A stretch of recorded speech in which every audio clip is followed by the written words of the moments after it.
Another time, Jesus went into the synagogue, and a man with a shriveled hand was there. Some of them were looking for a reason to accuse Jesus, so they watched him closely to see if he would heal them on the Sabbath. Jesus said to the man with a shriveled hand, "Stand up in front of everyone." Then Jesus asked them, "Which is lawful on the Sabbath, to do good or to do evil, to save life or to kill?" But they remained silent. He looked around at them in anger, deeply distressed at their stubborn hearts, said to the man, "Stretch out your hand." He stretched it out, and his hand was completely restored. Then the Pharisees went out and began to plot with the Herodians how they might kill Jesus. Jesus withdrew with his disciples to the lake, and a large crowd from Galilee followed. When they heard about all he was doing, many people came to him from Judea, Jerusalem, Idumea, and the regions across Jordan, and around Tyre and Sidon. Because of the crowd, he told his disciples to have a small boat ready for him, to keep his people from crowding him. For he had healed many, so that those with diseases were pushing forward to touch him. Whenever the impure spirits saw him, they fell down before him and cried out, "You are the Son of God." But he gave them strict orders not to tell others about him.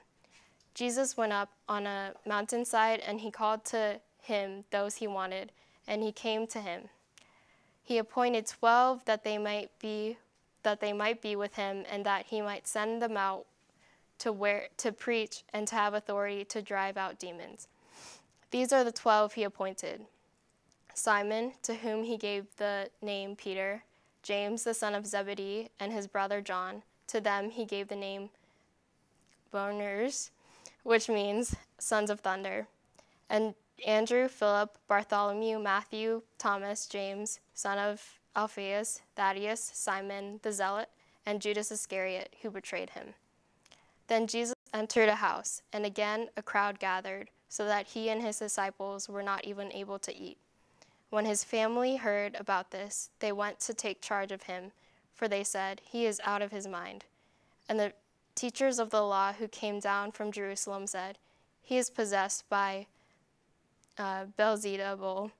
By the prince of demons, he is driving out demons."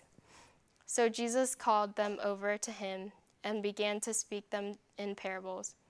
How can Satan drive out Satan? If a kingdom is divided against itself, that kingdom cannot stand. If a house is divided against itself, that home cannot stand. And if Satan opposes himself and is divided, he cannot stand. His end has come. In fact, no one can enter a strong man's house without first tying him up. Then he can plunder the strong man's house. Truly I tell you, people can be forgiven of all their sins and every slander they utter, but whoever blasphemes against the Holy Spirit will never be forgiven. They are guilty of an eternal sin. He said this because they were saying, "He has an impure spirit." Then Jesus' mother and brothers arrived. Standing outside, they sent someone in to call him. A crowd was sitting around him, and they told him, "Your mother and brothers are outside looking for you." "Who are my mother and my brothers?" he asked. Then he looked at those seated in a circle around him and said, "Here are my mother and my brothers. Whoever does God's will is my brother and sister and mother."